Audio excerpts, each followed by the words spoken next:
किसी की मोहब्बत में मेरी तरफ से आप सबको सलाम। मेरा नाम कोमल है।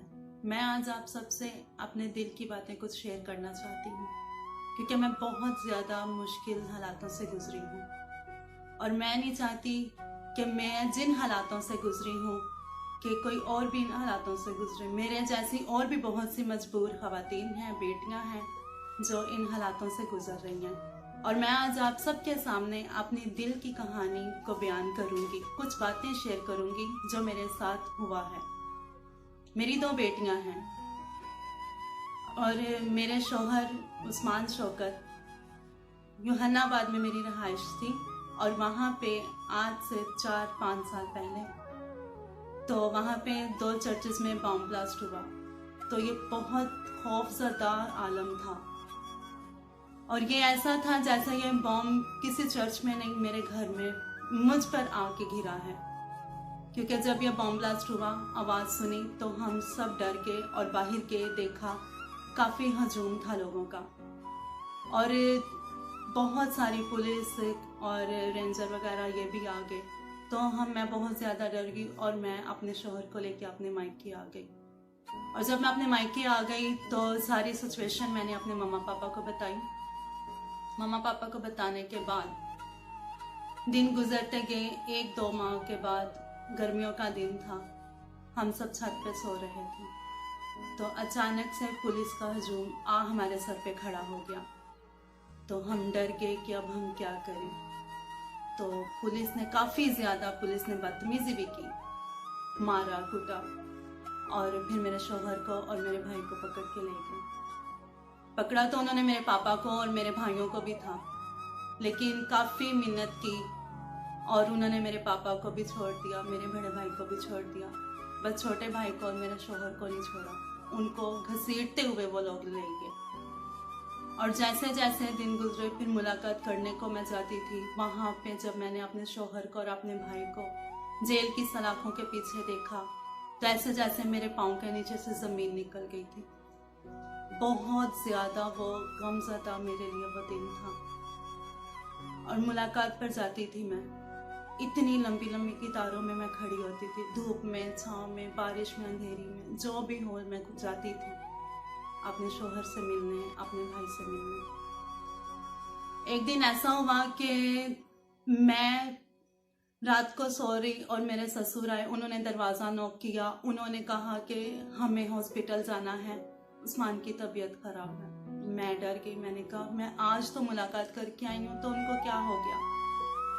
तो जब मैं हॉस्पिटल पहुंची तो उनकी डेड बॉडी मेरे सामने आ गई। वो देख कर ऐसा हो गया जैसे मैं पागल हो गई। मुझे कुछ होश नहीं थी, मुझे कुछ पता नहीं था मेरे साथ क्या हो रहा है, क्या नहीं हो रहा। वो आलम मेरे लिए इतना ज़्यादा दर्दनाक था। मुझे उससे पहले आप यकीन करें कि मुझे कोई पता नहीं था कि ज़िंदगी का गम होता क्या है। शौहर की वफ़ात के बाद मुझे पता चला। उसके बाद फिर मैंने अपने मामा पापा के पास, पूरे 5 साल हो गए मैं अपने मामा पापा के पास रह रही हूँ। मैं अपने माँ बाप के घर में रह रही हूँ। और मेरे शौहर की वफ़ात के बाद बहुत बड़े बड़े NGOs आई, लोग आए और मेरे बच्चों की तस्वीरें बनाते थे, वीडियो बनाते थे कि हम आपके लिए बहुत कुछ करेंगे, हम आपको घर भी लेके देंगे, हम आपको अच्छी नौकरी भी देंगे, हम आपकी मदद करेंगे, आपके बच्चों को पढ़ाएंगे, आपके बच्चों की फ़ीस देंगे, आप हमें अपनी तस्वीर बनाने दें। तो मैं कहती थी बस मेरी मदद होनी चाहिए, क्योंकि मेरे पापा जो है ना वो एक रोज़गार है, मज़दूर आदमी है। अगर आ जाए घर में तो चूल्हा जल जाता है, वरना हम खुदा के आश्रय बैठ जाते हैं। क्योंकि मेरे पापा के पास कोई नौकरी नहीं है, कोई कुछ नहीं है, हवाई रिजल्ट है मेरे पापा का। तो फिर मेरे भाई भी कोई पक्की नौकरियों पे नहीं है, तो उनका भी ऐसे ही है, दिहाड़ीदार है मेरे भाई भी। तो जहाँ पे उनको कोई काम मिलता है तो वो आते हैं, लेके आते हैं, तो खाना शाना हम बना लेते हैं, खा लेते हैं। और फिर ऊपर से मेरा और मेरी 2 बेटियों का बोझ भी मेरे माँ बाप के सर पे आ गया और मैं बहुत ज़्यादा परेशान थी, रोती थी, खुदा के हुजूर भी रोती थी कि खुदावंदा ये कैसी मुश्किल में तूने मुझे डाल दिया। खुदा से मैं बहुत शिकवा भी करती थी। तो एक दिन ऐसा हुआ कि मैं बैठी हूँ तो मेरे जहन में आया कि अगर मैं ऐसी मजबूर हूँ, मेरे साथ ऐसा हुआ है, तो मेरे साथ और भी ऐसी हैं जिनके साथ मुझसे भी ज़्यादा बुरा हुआ होगा, तो वो भी तो जी रही हैं ना। कि कभी कभी तो ऐसा लगता था कि मैं अपने आप को ख़त्म कर दूँ, लेकिन मैंने खुदावन से ये दुआ की कि खुदावन अगर तूने मुझे ज़िंदगी दी है, ये बेटियाँ दी हैं, तो इसका मकसद भी तूने ही मुझे दिखाना है। तो खुदा ने फिर मेरे जहन में, मेरे दिल दिमाग में ये डाला कि तू अकेली नहीं है, मैं तेरा मददगार हूँ, मैं तेरे साथ हूँ।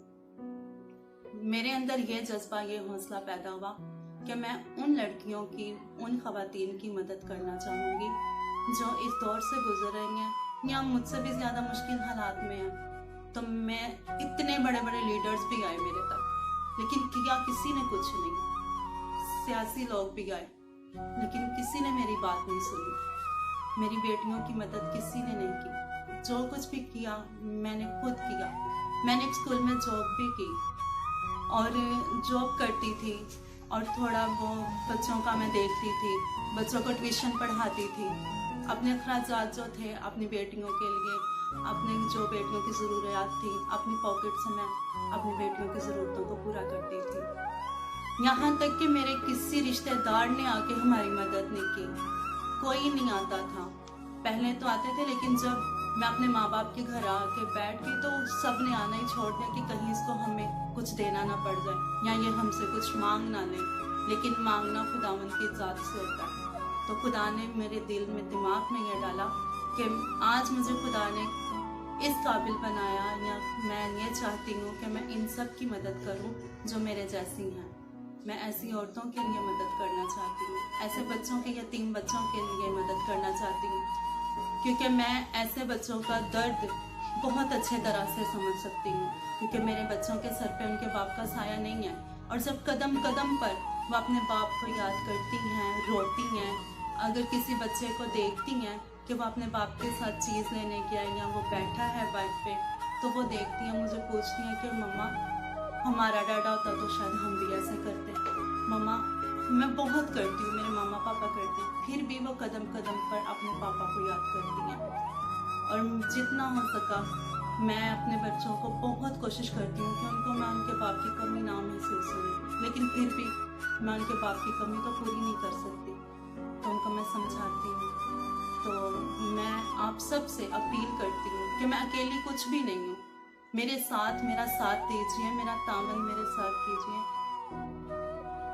क्योंकि बड़े बड़े लीडर्स आते हैं और वो बहुत बड़े बड़े दावे करते हैं कि हम आपके लिए ये करेंगे, वो करेंगे, लेकिन जब वो आपके पास से होकर चले जाएंगे, वो सब कुछ भूल जाते हैं, कुछ भी नहीं करते, सब भूल जाते हैं कि हम वहाँ पे किसको मिल के आए, किससे क्या बात करके आए, कुछ याद नहीं रखते।